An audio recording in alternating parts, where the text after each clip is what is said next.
I call Ethan Nemeroff. My fellow MPs, I stand here today to bring to light what is quite possibly the most important issue my town has ever faced. I have seen this issue alter my friends' lives, and in some cases, even take them.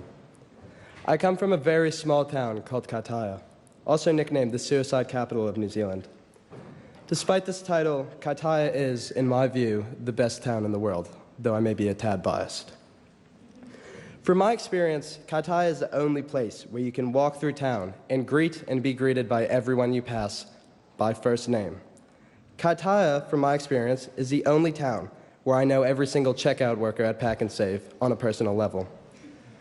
From my experience, Kaitaia is the only place with a community so tightly knit that I can truthfully call a whole town my family. But as is the case with anywhere, it has its issues too. My town, which I love with all my heart, is disproportionately represented in our national youth suicide rates.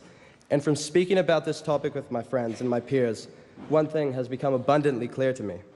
Our tamariki feel intimidated, unsupported, and unengaged, and it's not hard to see why. If you come to Kaitaia, you will be shocked by the lack of creative, productive outlets for our youth.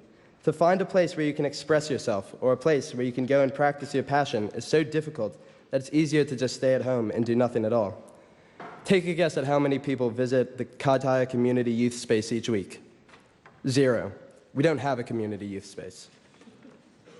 It's no secret that growing up is scary, but when our youth are forced to grow up while simultaneously being ignored, it's easy to see why Kaitaia's and many of New Zealand's youth in many similar towns are feeling hopeless.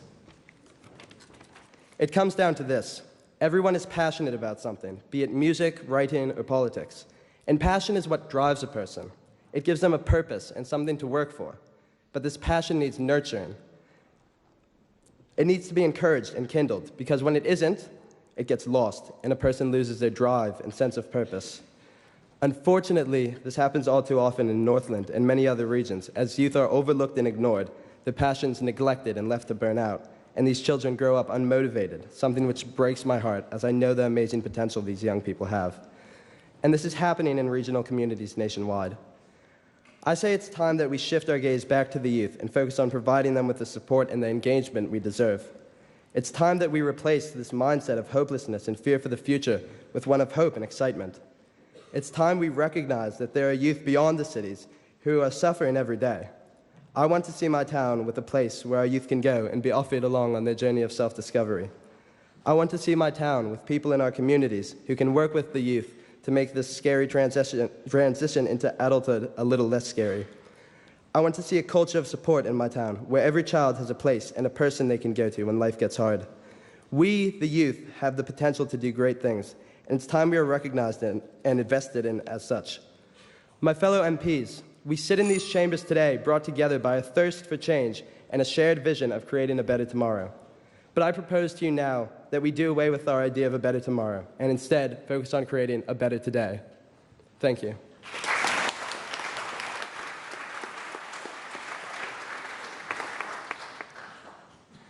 Madam Speaker.